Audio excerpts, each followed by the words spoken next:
The natural habitat of the EV, or electric vehicle, is the concrete jungle. They're easy to drive, they're cheap to fuel, they've got loads of mumbo, and best of all, the silence is soothing.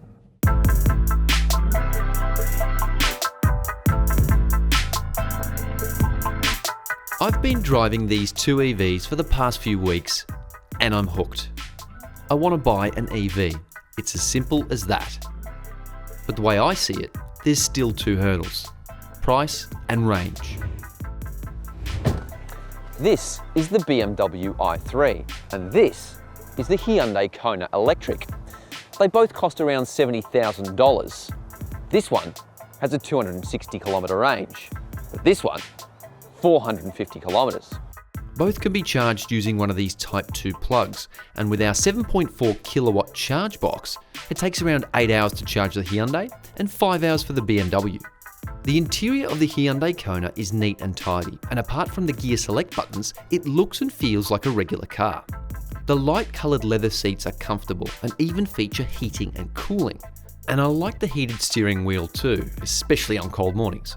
There are two USB ports, wireless phone charging, a digital instrument cluster, and a tablet-style infotainment touchscreen system. The EV diagnostics are pretty detailed as well. Switch over to the BMW i3 and it's like going from a dull cheddar cheese to a piquant double cream blueberry. To say the cabin is futuristic is an understatement. The Blade Runner-inspired gear shifter, the floating screens, the curved timber finishes and unique switchgear create a super modern look and feel. There's lots of carbon fibre, thin brown leather seats, and even the glove box is a bit different. The wireless phone charger is adjustable too. Access to the rear seats involves a bit of spectacle, far more than the Hyundai. But the BMW doesn't get power-operated front seats, and they're not ventilated either. The boot in the BMW is about 20% smaller than the Hyundai as well. The BMW has serious razzle-dazzle, but thus far, there's no clear winner. Out on the road, both cars are smooth and responsive to drive. They have just one single gear that accelerates them from standstill to their top speed, and both have beautifully linear thrust. Jumping on the throttle is awesome and can result in wheel spin. Yes, really. The Hyundai has more power and torque, but the BMW is faster at the traffic light tango due to its lighter weight and carbon fibre body panels. These cars are awesome around town and as low maintenance commuter cars, but road trips are part of Aussie culture. Even if we don't do the annual distances we used to, we still want the capability. So how do they fare on longer drives out in the country? Let's find out. The BMW i3 is rear drive and feels more responsive to me, both in terms of acceleration and corner carving. The i3 is almost 500 kilos lighter than the Kona, and that's because of its carbon fibre construction. What this means is that it handles better and it's more fun to drive. It's definitely more responsive off the line as well. Even though it's got less power, having that lower weight means it really gets up on boogies. Another thing I've noticed swapping between both cars is vision. This BMW has such a big windscreen, you really do get a great view of the road. But it only has a 260 kilometre range, which makes me a bit anxious out here.